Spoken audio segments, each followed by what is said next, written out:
Hello guys, कैसे हैं आप लोग? आज से अच्छे होंगे। आप लोगों की पढ़ाई चल रही होगी, स्वास्थ्य भी अच्छा होगा आप लोगों का, त्योहार भी अच्छा बीता होगा। तो चलिए, आप सब लोगों का एक बार फिर से आपके अपने ऑनलाइन प्लेटफॉर्म प्रयाग अकेडमी में बहुत बहुत स्वागत है।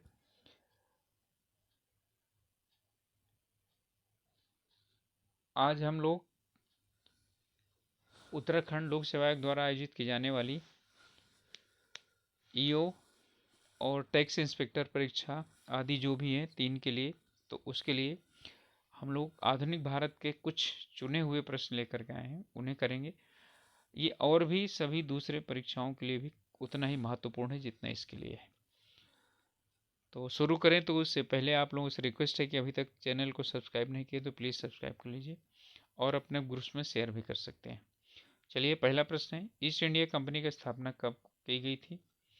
1600, 1602 ईस्वी, 1608 ईस्वी, 1615 ईस्वी। तो 31 दिसंबर 1600 ईस्वी को स्थापना हुई थी उसकी। किस संधि के अंतर्गत ईस्ट इंडिया कंपनी को बंगाल, बिहार एवं उड़ीसा की दीवानी मिली? ठीक है, तो बंगाल, बिहार और उड़ीसा की दीवानी जो मिली थी वो इलाहाबाद की संधि के द्वारा मिली थी। निम्नलिखित में से सहायक संधि पर हस्ताक्षर करने वाला पहला राज्य कौन सा था? हैदराबाद, मैसूर, तंजौर या अवध? तो सहायक संधि पर हस्ताक्षर करने वाला पहला राज्य था हैदराबाद। इस वजह पुर्तगालियों ने बीजापुर के शासक यूसुफ आदिल शाह से गोवा कब छीना था? 1608, 1590, 1510, सॉरी 1508, 1590, 1510, 1516। ठीक है, वैसे यहाँ पर होना चाहिए 1509। तो 1510 में छीना था। भारत में आने वाले यूरोपियनों का क्रम क्या है? डच, पुर्तगाली, फ्रांसीसी, अंग्रेज?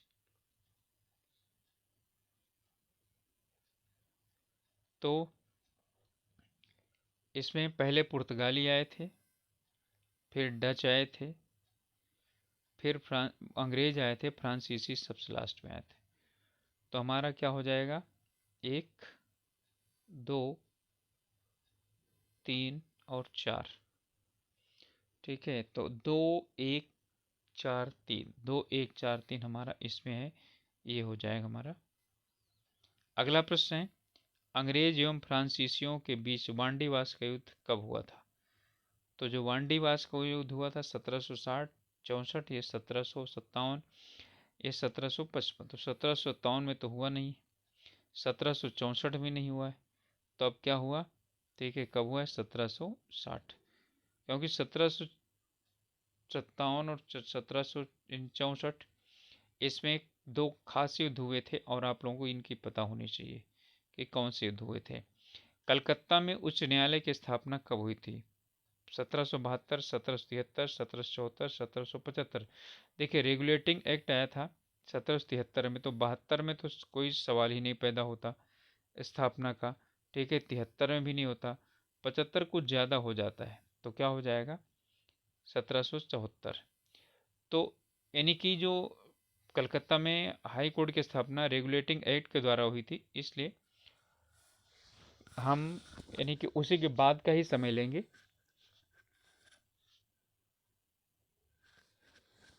सती प्रथा को समाप्त करने का श्रेय इसमें से किस गवर्नर जनरल को जाता है? रिपन? बिल्कुल नहीं। हेस्टिंग? ये भी नहीं। मेटकाफ भी नहीं। कौन सा है?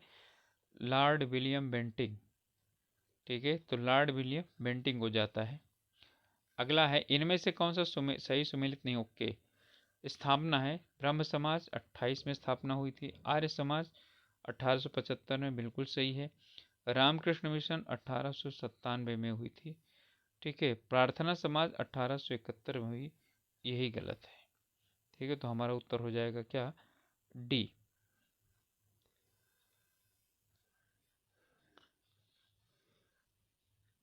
इनमें से भारत का अंतिम ब्रिटिश गवर्नर जनरल कौन था? अंतिम British governor general Lord William Bentinck, Dalhousie, Canning या माउंटबेटन। ठीक है, अब इनमें दोनों में आप लोग क्या हो जाएंगे, फंस जाएंगे। ठीक है, अंतिम गवर्नर जनरल की बात बोल रहा है, वायस राय की बात नहीं कर रहा है। माउंटबेटन तो वायस राय था ना, तो अंतिम गवर्नर जनरल और प्रथम वायस राय कौन था, लॉर्ड कैनिंग था।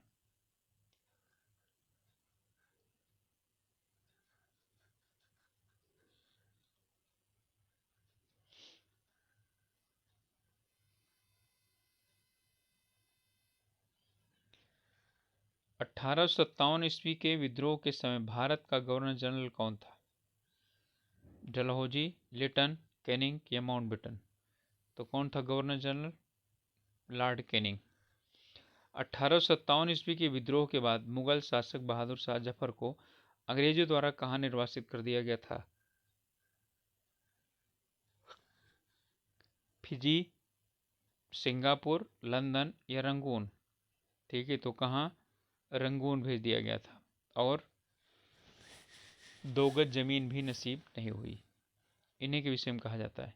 बंकिम चंद्र चटर्जी द्वारा रचित आनंद मठ का संबंध किससे है, तो आनंद मठ का संबंध सन्यासी विद्रोह से है, तेभागा आंदोलन से है, सिपाही विद्रोह से या फराजी विद्रोह से है। तो किससे है, सन्यासी विद्रोह से। अगला है, कांग्रेस के प्रथम अधिवेशन की अध्यक्षता किसके द्वारा की गई थी, सुरेंद्र नाथ बनर्जी, दादा भाई नौरोजी, व्योमेश चंद्र बनर्जी, गोपाल कृष्ण गोखले। WC बनर्जी ने व्योमेश चंद्र बनर्जी के द्वारा की गई थी। स्वदेशी एवं बहिष्कार का संबंध किस आंदोलन से था, बंग भंग। ओके, वेरी गुड, इसी से था।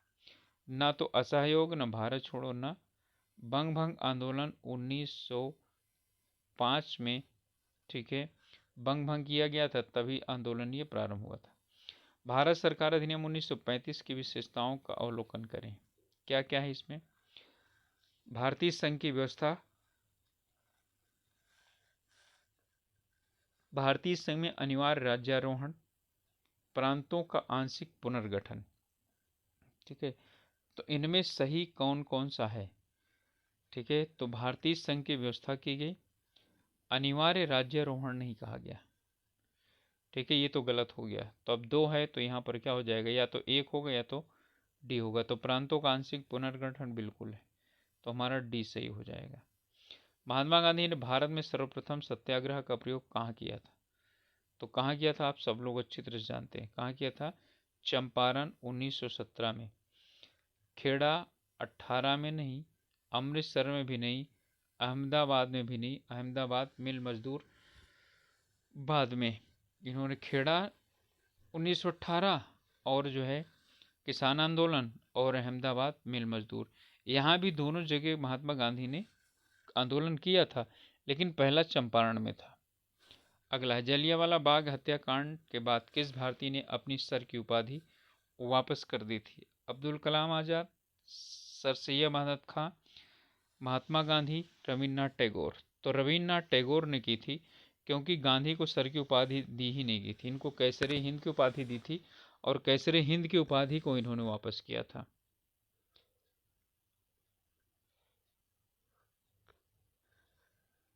अगला प्रश्न है, साइमन कमीशन भारत कब आया, 27 में गठित हुआ, 28 में भारत आया।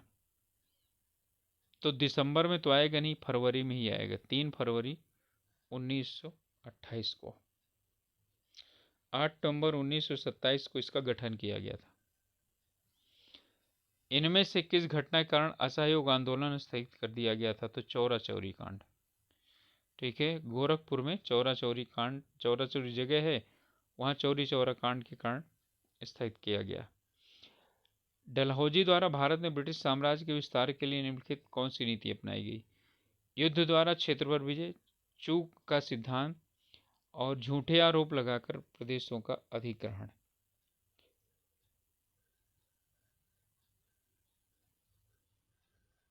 तो इसने युद्ध द्वारा भी, चूक का सिद्धांत भी, झूठो आरोप द्वारा भी अधिग्रहण, तो यानी कि तीनों, 1 2 3 सही है।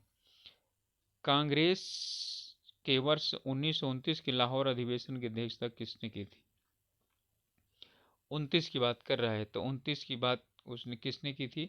जवाहरलाल नेहरू ने लाहौर में अध्यक्षता की थी। सविनय अवज्ञा आंदोलन, भारत यानी सविनय अवज्ञा आंदोलन के समय भारत का वायसराय कौन था? लॉर्ड इरविन, क्योंकि इसी का ही गांधी और इरविन समझौता हुआ था।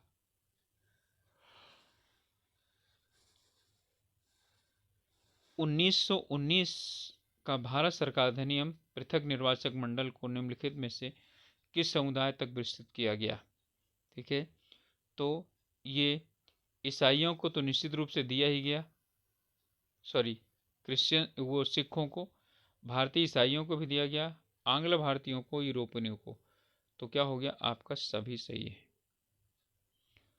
9 में दिया गया था मुस्लिम्स को। किस विधेयक के द्वारा ब्रिटिश ईस्ट इंडिया कंपनी की व्यापारिक गतिविधियां समाप्त कर दी गईं? Pitt's India act 84, charter act 33, charter act 13, Bharat सरकार अधिनियम 1858।